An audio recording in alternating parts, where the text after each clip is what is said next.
మీకందరికీ యేసుప్రభు తెలుసా? చెప్పండి. ఎంత తెలుసు? ఏం తెలుసు? నలుగురు గుడ్డోళ్ళంట ఒక ఏనుగుని చూడటానికి వెళ్ళాడటండి. నేను వెళ్ళి చూస్తాను రా అని ఒకడు వెళ్ళి ఆ ఈపి తరిమి, ఒడే ఏనుగంటే ఏం లేదురా గోడరా అన్నాడంట. రెండో వాడు అన్నాడంట, రే మా అమ్మమ్మ ఇంకోలా చెప్పింది, నేను పోయి చూస్తానని వాడు పోయి ఏనుగు యొక్క తొండం పట్టుకున్నాడంట. తొండం పట్టుకున్నా, రే గోడ కాదురా ఏనుగంటే గొట్టవరా అన్నాడంట.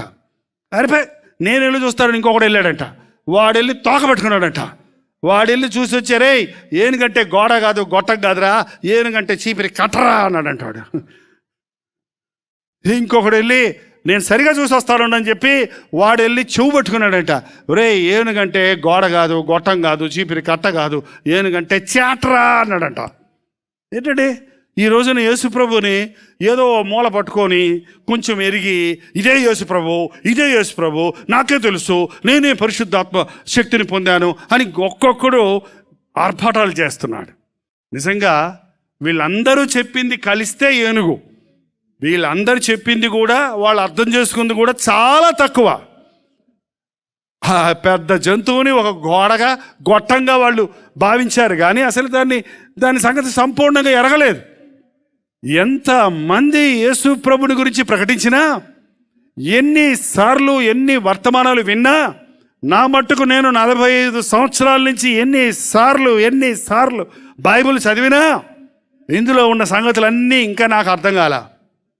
ఏంటండి ఇంకా ఎన్నో మర్మాలున్నాయి, ఇంకా ఎన్నో సత్యాలున్నాయి, ఇంకా ఎన్నో విషయాలున్నాయి. ఆయా సందర్భాల్లో ఆయా అవసరతను బట్టి పరిశుద్ధాత్ముడు ఆ వాక్యాన్ని వివరిస్తున్నాడు తప్ప సంపూర్ణంగా మనం ఎవరు గ్రహించలేము. ఎందుకు క్రైస్తవ మీటింగులకు వచ్చేది? తెలిసిన దేవుణ్ణి నాకు అంతా తెలిసి యేసుప్రభు గురించి అని చెప్పినప్పుడు ఎందుకు రావడం ఇక్కడికి? ఇంకా ఎరగాలి. పౌలు అన్నాడు, నేను ఇంకా ఆయన పునరుద్ధానపు శక్తిని ఎరగాలని ప్రయాసపడుతున్నాను. చూడండి ఫిలిప్పీయులకు రాసిన పత్రిక 3వ అధ్యాయం 10వ వచనము.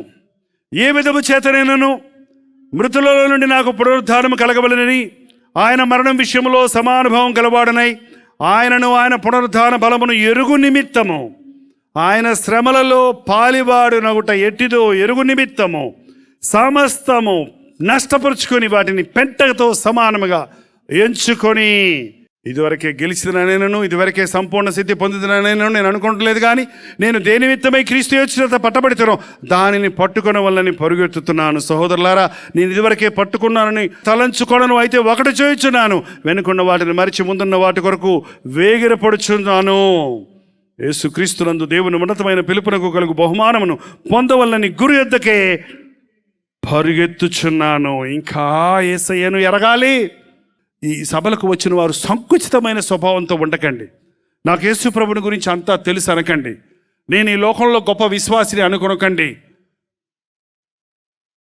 మీకంటే గొప్ప విశ్వాసులు ఉన్నారు, మీకంటే గొప్ప ప్రార్థనాపరులు ఉన్నారు, మీకంటే గొప్ప త్యాగం చేసేవారు ఉన్నారు, మీకంటే ఎక్కువ దేవుని చేతుల్లో వాడబడేవారు ఉన్నారు.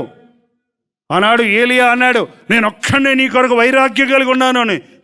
కాదు, నీకంటే బోల్డ్ మంది ఉన్నారు వైరాగ్యం కలిగిన వారు, విగ్రహాలకు మొక్కని వారు అని ప్రభు జ్ఞాపకం చేయాల్సి వచ్చింది. ఈ రోజుల్లో క్రైస్తవ భక్తి ఎలాగుందంటే, నాకు చాలా తెలుసు, నాకు అన్నీ తెలుసు. ఒకటి తెలుసుకోనండి, సోక్రటీస్ అనే గొప్ప తత్వవేత్త ఏమన్నాడంటే, నేను అనేక తత్వాలను చదివి అనేక పరిశీలన చేసిన తర్వాత నాకు తెలిసింది ఒకటే అన్నాడు. ఏంటి అని అడిగితే నాకేం తెలియదని అన్నాడు. ఏంటంటండి, గొప్ప తత్వవేత్తకి ఎన్నెన్నో అన్వేషణలు చేసిన వాడికి ఎన్నో గ్రంథాలు చదివి తత్వం అంతా బోధించిన వాడికి చివరికి తెలుసుకున్నది ఏంటంటే నాకేం తెలియదు అన్నాడంట. మనకు అసలు ఏం తెలియకుండా అన్నీ తెలుసు అంటామేంటి? మనకేం తెలుసు? ఈ రాత్రి నేను యేసయ్యను తెలుసుకోవాలి.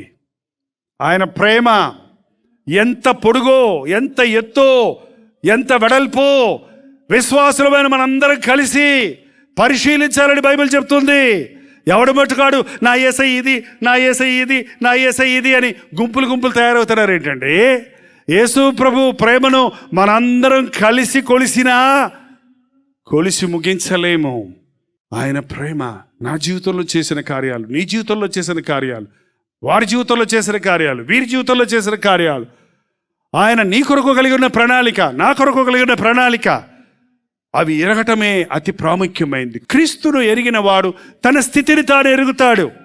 తన స్థితిని తాను ఎరిగిన వాడు క్రీస్తులోని గొప్పతనాన్ని గుర్తిస్తాడు.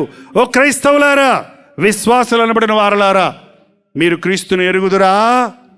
యేసు ప్రభు సభలకు వచ్చి కొన్ని పాటలు పాడి, కొన్ని కానుకలు ఇచ్చి, కొన్ని బోధలు విని వెళ్ళిపోవటం కాదు. యేసు క్రీస్తుని ఎరగాలి మీరందరూ. ఇక్కడ ఆయన్ని ఎరుగు నిమిత్తము, ఆయన్ని శాంతిపరుచు నిమిత్తము రావాలి. జైపాలను చూడటానికి కాదు ఇక్కడ వచ్చేది మీరు.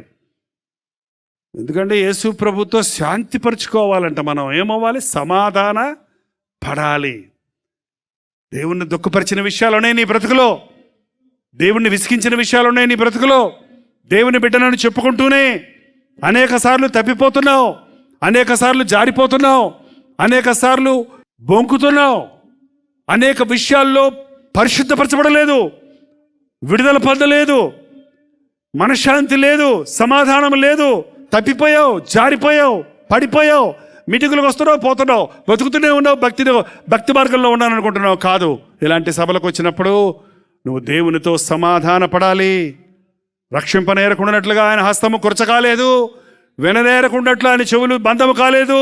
మీ దోషములు మీకును మీ దేవునికి అడ్డముగా ప్రార్థన వింటం లేదండి. మాకు దేవుడికి కనికరించడం లేదండి, దేవుడు మాకు సహాయం చేయటం లేదండి అనేవారులారా, మీరు దేవునితో సమాధాన పడండి. మీకు మీ దేవునికి అడ్డంగా ఉన్న గోడలు, పాపపు ఆటంకాలు తొలగిపోనట్లుగా సమాధాన పడండి. ఆయన ముఖ కాంతిలో మీ రహస్య పాపాలు కనబడతాయి. ఆయన దగ్గరకు పరిగెత్తుకుని వచ్చిన మీరు ఆయన్ని ఎరగాలి, ఆయనతో సమాధాన పడాలి. యెషయా గ్రంథం 55వ అధ్యాయం 7వ వచనంలో, భక్తిహీనులు తమ మార్గములు విడవలను, దుష్టులు తమ తలంపులు మానవలను. వారు యెహోవా వైపు తిరిగిన యెడల ఆయన వారి యందు జాలిపడును.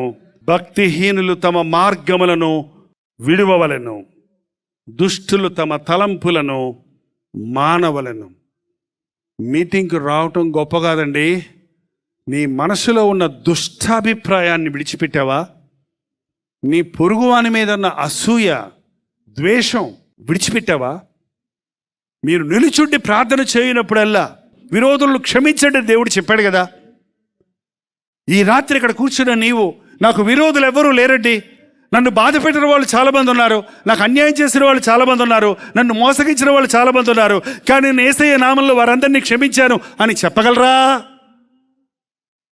ఆ కోపం అలాగే పెట్టుకొని యేసయ్య నాయన నన్ను క్షమించు అంటే ఎట్లా క్షమిస్తాడు?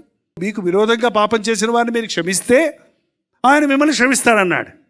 కానీ చాలామంది చర్చికి వచ్చే ముందు గొడవ పెట్టుకొని వచ్చి, టైం అయిపోయింది పదా వచ్చాక చూసుకుందాం అంటాడంట. అంటే మళ్ళీ మీటింగ్ అయిన తర్వాత మళ్ళీ వెళ్ళి గొడవ కంటిన్యూవా? ఏంటండి చేసే పనులు కాసేపు పోస్ట్ పోన్ చేసి దేవుడికి సమయం ఇచ్చి మళ్ళీ దెయ్య పనులు చేస్తూ కూర్చునే క్రైస్తవులు అనబడే వారు ఎందరో ఉన్నారు. దయచేసి మీ మార్గాలు మార్చుకోండి, మీ ఆలోచనలు మార్చుకోండి, మీ ప్లాన్స్ మార్చుకోండి. అక్కడ కూర్చొని ఉండగానే రేపు ఎక్కడికి వెళ్ళాలి, రేపు ఏం చేయాలి, రేపు ఎవరిని కొట్టాలి, రేపు ఎవరిని మోసగించాలి, రేపు ఏ కొట్టుకెళ్ళి తాగాలి, ఏ సినిమాకి వెళ్ళాలి అని ఆలోచించేవారు ఉన్నారంటే కూడా ఆశ్చర్యపడాల్సిన విషయం లేదు.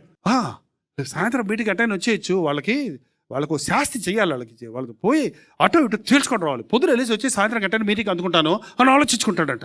అది ఎట్లా కుదురుద్ది? నీ దుష్ట ఆలోచన మానాలి, నీ దుష్ట మార్గాలు మానాలి. ఎందుకంటే 8వ వచనం, నా తలంపులు మీ తలంపులు వంటివి కావు, మీ త్రోవలు నా త్రోవలు వంటివి కావు. మీ తలంపులు వేరు, నా తలంపులు వేరు. మీ త్రోవలు వేరు, నా త్రోవలు వేరు. మీ త్రోవలో నా దగ్గరకు వచ్చారు, నా త్రోవలో మీరు తిరిగి వెళ్ళాలి. మీ తలంపులతో నా దగ్గరకు వచ్చారు, నా తలంపులతో నింపబడి మీరు వెళ్ళాలి. అదండి నిజమైన క్రైస్తవ సభ సక్సెస్ అయిందంటే. మనుషులు రావటం ముఖ్యం కాదు, గుంపులు చేరడం ముఖ్యం కాదు. వచ్చిన వారు తలంపులు, చెడ్డ తలంపులు విడిచిపెట్టి, చెడ్డ మార్గాలు విడిచిపెట్టి దేవునితో సమాధానపడి, వారి ఆకలి తీరి, వారి దాహం తీరి, వారు సంతృష్టి కలిగి, వారు దేవునితో సమాధానపడి, వారు దేవుని ఆశీర్వాదాలతో తిరిగి వెళ్ళటం నిజమైన క్రైస్తవ భక్తి. లేకపోతే మీరు ఎన్ని సభలకు వెళ్ళినా ప్రయోజనం లేదు. మన తలంపులు వేరు. ఈ రోజున సభలకు వచ్చేవారు అనేక ఆలోచనలతో వస్తుంటారు. కొందరు విందామని, కొందరు తప్పులు పట్టుకుందామని, కొందరు కాపీ కొడదామని, ఏమండి, కొందరు మరి వేరే వేరే తలంపులతో, స్నేహితులతో కూర్చొని కలిసి మాట్లాడుకుందామని, ఏవేవి తలంపులతో మీరు వస్తున్నారో మీ తలంపులు విడిచిపెట్టండి. సౌలు గాడిదలు తప్పిపోయినాయి అంటండి. సౌలుకి గాడిదలు ఉన్నాయి. ఆ గాడిదలు తప్పిపోయినాయి అంట. ఆ గాడిదలు తప్పిపోయినాయి బాబు. ఆ ప్రవక్త దగ్గరికి వెళ్తే, సమూయేలు ప్రవక్త, ఆయన ప్రవచనాలు చెప్తాడు, ఆ గాడిదలు ఎటుపోయినాయో చెబుతాడు అని తెలుసుకుందామని సమూయేలు దగ్గరికి వెళ్ళాడు. ఎందుకు వెళ్ళాడు? గాడిదలు ఉనికిని తెలుసుకుందామని వెళ్ళాడు. కానీ దేవుడు ఆయనతో ఏం మాట్లాడాడు? నేను ఇశ్రాయేలుకు రాజుగా చేస్తాను. నీ తలంపులు గాడిదలు కాసుకుందామనేది, నా తలంపేంటి నిన్ను రాజుని చేయాలని. నీ తలంపులేంటి? చౌకబారు తలంపులు. మన తలంపులన్నీ ఏంటండి? చౌకబారు తలంపులు. మనం ఏదైనా దేవుడు గబక్కర గడపండి, నిన్ను ఏదైనా ఏం కావాలి నా కుమారుడా అని అడిగితే ఏమడుగుతారు చెప్పండి? గబక్కర అకస్మాత్తుగా వచ్చి అడిగితే, ఇల్లు కావాలంటావా, ఉద్యోగం రావాలంటావా, వీసా కావాలంటావా, ఏదో మనసులో తిరుగుతుంది, ఏదో గబక్కర అడిగేస్తావు అంటే అదే గొప్ప అనుకుంటున్నావు కదండి. ఏం కావాలి అడిగితే ముట్టిందల్లా బంగారం అవ్వాలని అన్నాడు ఒకడు. ఇచ్చాన పోరా భక్త అన్నాడు అంటాడు. ఇక చూసుకో, అంటే కొండ పెట్టుకుంటే బంగారం, ఇల్లు పెట్టుకుంటే బంగారం, బంగారం అయిపోయిందని, నా భార్య బంగారం అంటుందని నీ పరిగెత్తుకొచ్చాడు. నాన్న నచ్చిందంట వాళ్ళ కుమార్తె, నా బంగారం ఎత్తుకుంటే బంగారం అయిపోయింది. ఏంటండి, బంగారం కావాలా? బంగారం లాంటి బిడ్డ కావాలా? ఏం దుర్మార్గులు ఉన్నారు, బిడ్డ వద్దు నాకు బంగారమే కావాలనేవాళ్ళు. ఏంటండి, ఆమె అడిగిపోయింది. ఏంటి నాయనా ఇదంటే? ఏం చేయండి, నేను ముట్టుకుంటా బంగారం అయిపోతుంది, ఆకలి వస్తుంది, దండం పెట్టవా అన్నాడు. ఎందుకైనా నన్ను ముట్టుకోగరా నాయన, నువ్వు బంగారం నీ సింగారం నాకు అక్కర్లేదు, అన్నం పెడతాను నేను పెట్టిందంట. పళ్ళని అన్నం పెడితే అమ్మాయి ఆకలి వస్తుందని బంగారం అయిపోయిందట. ఏంటండి, నోట్లో బంగారం పెట్టుకుని ఏం చేశాడు? ఇప్పుడు ఆకలి తెరుద్దా, ఊపిరి ఆడక చచ్చాడట. ఏంటండి, దేవుని దగ్గరకు వచ్చి ఏం అడుగుతాం మనం? ఏంటి కావాలి? ఏం కావాలి నీకు? ఆ గుడ్డోడు వచ్చాడు, దావీదు కుమారుడా నన్ను కరుణించు, దావీదు కుమారుడా నన్ను కరుణించు అని కేకలు వేస్తుంటే ప్రభు ఆగాడంట, వాడిని తీసుకురమన్నాడంట. ఏం కావాలయ్యా నీకు? అయితే ఓ 10 రూపాయలు ఇచ్చేయ్యా, ఓ సైకిల్ కొట్టి పెట్టయ్యా, గంట కొట్టే బెల్లుగా దయచేయ్యా, నాకు డబ్బులు ఇయ్యా అని అడిగాడు. అతను ఏమడిగాడు? నిన్ను చూడాలన్నాడు అంతే. దృష్టి కలగడు కూడా కాదు. ఏంటంట, నిన్ను చూడాలి ప్రభువా అన్నాడు. చూడు అన్నాడు అంతే. ఏంటంటే కన్నులు ముట్టగానే పొరలు రాలిపోయినాయి, ప్రభువును చూడగలిగాడు. దేవుడి దగ్గరికి వచ్చినప్పుడు ఏది ఎదురు చూస్తున్నావు నువ్వు? డబ్బా, ఆస్తా, బంగారమా, ఇల్లులా, వాకిల్లా, లోక సంబంధమైనవా? గాడిదలు దొరుకుతాయనా? గాడిదల కోసం వెళ్తే నీ తలంపులు వేరయ్యా. నీ తలంపులు చౌకబారు తలంపులు, చీప్ థాట్స్, టెంపరీ, వాటి కోసం, తాత్కాలికమైన వాటి కోసం కక్కుర్తిపడాయి. నాకు నీ పట్ల గొప్ప తలంపులు ఉన్నాయి. నిన్ను ఇశ్రాయేలు జనాంగానికి నేను రాజుని చేయాలనుకుంటున్నాను. మన తలంపులు విడిచిపెడితేనే దేవుని తలంపులు తెలుసుకుంటామండి. నేను యాక్టర్ అవ్వాలనుకున్నాను, మా నాన్న డాక్టర్ అవ్వాలనుకున్నాడు. ఓ జ్యోతిష్కుడి దగ్గరికి వెళ్ళి యాక్టర్ని అవుతానా డాక్టర్ని అవుతానని చేయి చూపించి అడిగా. మారుమనసు పొందకముందు, ఇప్పుడు కాదులేండి. యాక్టర్ అవుతావు అనగానే ఇంకా ఆ రోజు నుంచి పుస్తకాలు పక్కన పెట్టి సినిమాలకు ట్రై చేశాను. అప్పుడు మేకప్ టెస్టులకు వెళ్ళాను. ఆ గోతులో పడుంటే ఈ పాటికి ఒక పనికిమాలిన యాక్టర్ ఎంతమంది యవనస్తులను ఏం చేస్తాడు చెప్పండి? ఎంతమంది యవనస్తులు సినిమాలు చూసి ఈ రోజున పాడైపోతున్నారు? ఎంతమంది సినిమా లవ్ని, సినిమా ప్రేమను, సినిమా కార్యాలను చూసి వేస్ట్ చేసుకుంటారు జీవితాల్ని. ఒకవేళ అలా ఉంటే నేను ఎంతమంది యవనస్తులకు శాపం అయిపోయేవాడినో. నా తలంపులు పిచ్చి తలంపులు, కానీ దేవుని తలంపులు, రే నువ్వు నా కోసం నిలబడాలరా స్టేజ్ మీద, నా ప్రేమను ప్రకటించాలరా నువ్వు, నా సవార్త చెప్పాలి నువ్వు. నీకున్న అందము, నీకున్న బలము, నీకున్న శక్తి, నీకున్న జ్ఞానం నాది, నాకు ఇయ్య అన్నాడు. మారు మాట్లాడకుండా దేవునికి అప్పచెప్పాను కాబట్టి ఆయన చేతుల్లో నిలబడి ఉన్నానండి. డాక్టర్ అయితే నీళ్ళు పోసి, ఇంజక్షన్లు చేసి, డబ్బులు చేసుకొని, మాత్రలు రాసి, డబ్బులు ఇచ్చుకుంటే కూర్చునేవాడిని. మాత్రలు మందులు ఇచ్చి కాదు, నా కోసం నిన్ను కోరుకున్నాను. నా నామంలో నువ్వు ప్రార్థన చేస్తే జ్వరాలు పోతాయి, రోగాలు పోతాయి, దయ్యాలు పోతాయి. నేను నిన్ను ఆధ్యాత్మిక డాక్టర్గా ఉండాలని కోరుకున్నానని దేవుడు నాతో చెప్పినప్పుడు నాకు తెలియదు ఇలా అవుతాయని, ఇలా చేస్తారని నాకేం తెలియదు. బచ్చన్నప్పుడు 18 ఏళ్ల కుర్రోడిని, నాకేం అర్థం కాలా. కానీ నా దేవునికి లోబడ్డా. ఈ రోజున ఆయన నామంలో ప్రార్థన చేసినప్పుడు, నేను డబ్బా కొట్టుకోవడం నాకు ఇష్టం ఉండదు, సాక్ష్యాలు చెప్పించాం మేము టీవీలో. ఎంతమంది రోగులు బాగయ్యారో, ఎలాంటి జబ్బులు పోయాయో, ఎలాంటి దెయ్యాలు పోయాయో అని సాక్ష్యాలు చెప్పడానికి మనకు టైం లేదు. ఎందుకంటే సువార్త చెప్పడమే ఎంతో అవసరం ఉన్నప్పుడు సాక్ష్యాలు చెప్పుకుంటూ కూర్చోవడం అవసరం లేదని నేను అనుకుంటా. కానీ దేవుని కృప వల్ల ఎన్ని రకాల రోగాలు, క్యాన్సర్ పేషెంట్స్ని, ఎన్ని రకాల వ్యాధుల్ని, ఎన్ని విధాలుగా దేవుడు తన కార్యాన్ని ఒక పాత్రగా నన్ను వాడుకొని చేస్తున్నాడో చూచినప్పుడు ఆయన తలంపులు వేరు, మన తలంపులు వేరు.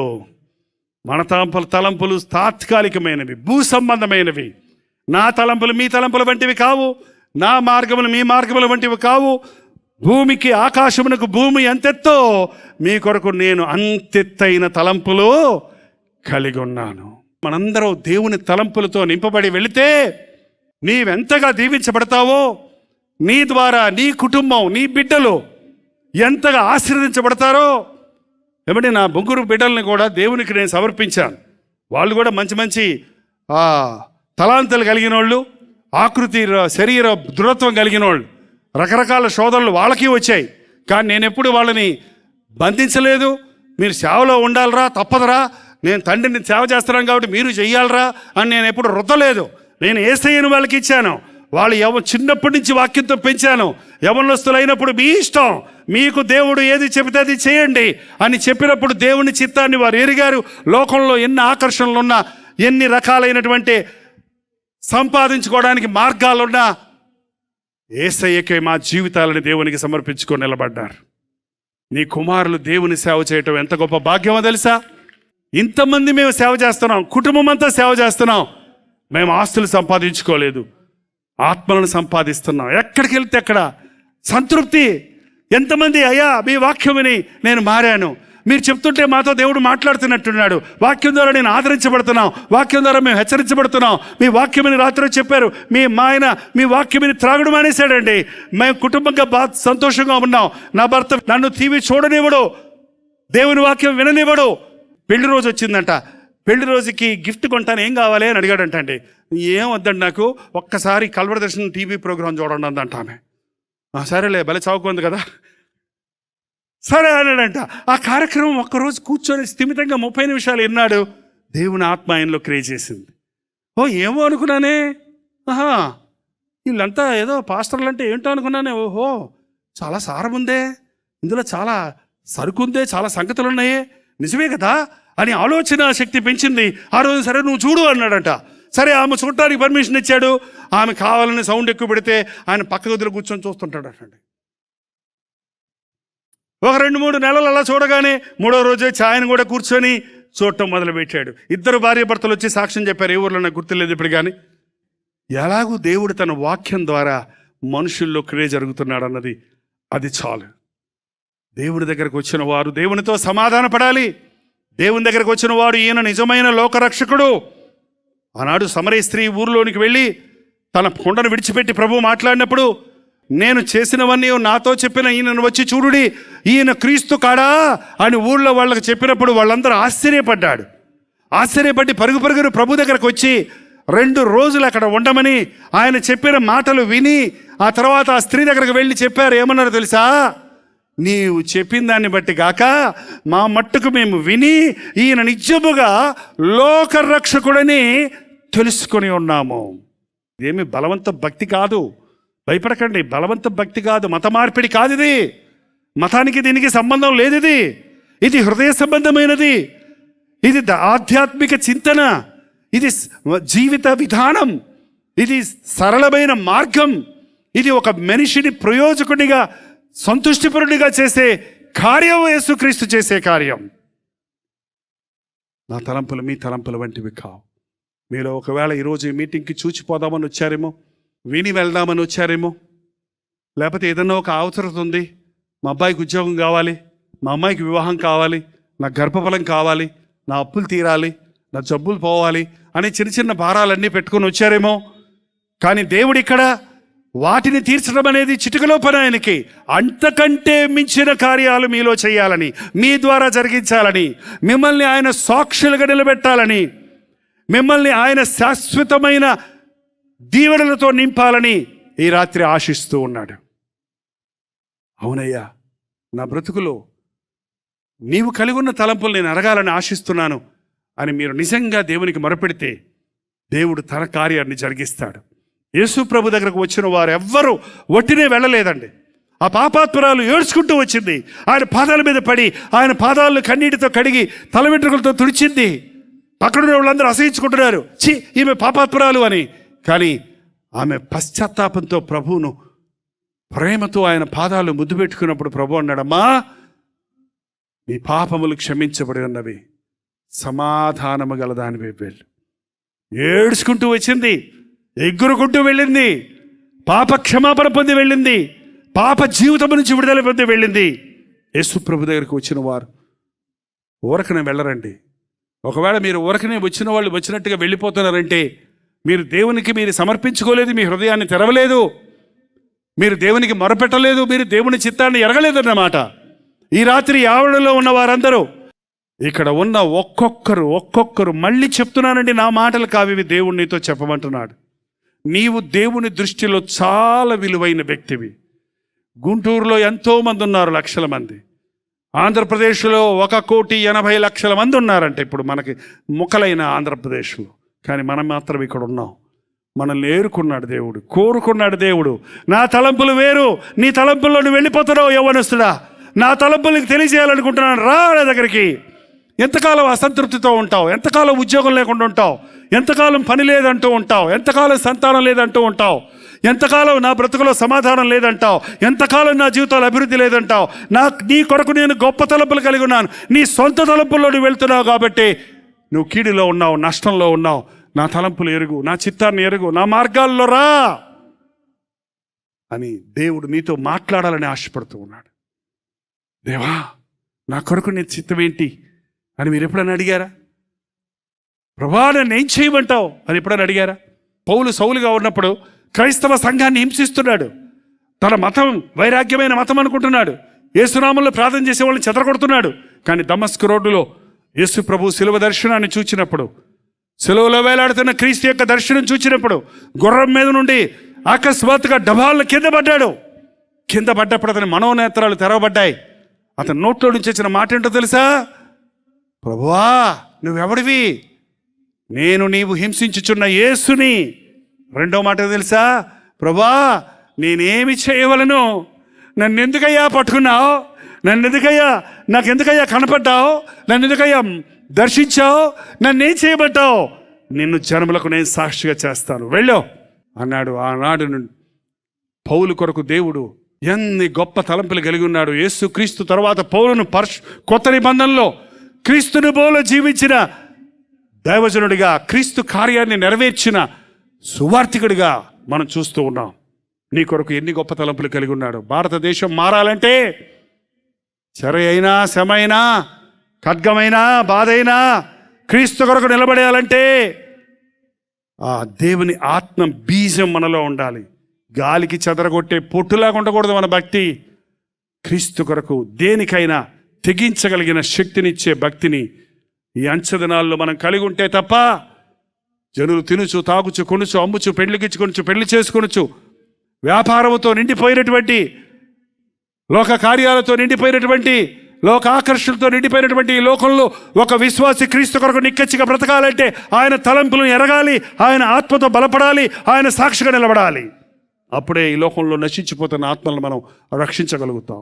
ప్రియ సహోదరుడ, సహోదరి, మీరు యవనస్తులైనా, పెద్దవారైనా, వృద్ధులైనా, దేవుడు ఈ రోజున మీ కొరకు ఒక గొప్ప తలంపు కలిగి ఉన్నాడని, ఆయన తలంపులు మీరు ఎరగాలని, ఆయన మార్గంలోనికి మీరు రావాలని, మీరు అభివృద్ధి మార్గంలోనికి వెళ్ళాలని, మీరు ఆశీర్వదించబడిన మార్గంలోనికి వెళ్ళాలని, మీరు అనేకులకు మీ చుట్టూ వారికి మేలుకరమైన జీవితాలు జీవించాలని, మీ జీవితంలో మీ అంతరంగంలో సంతృష్టి కలిగిన భక్తి కలిగి ఉండాలని దేవుడు కోరుకుంటూ ఉన్నాడు.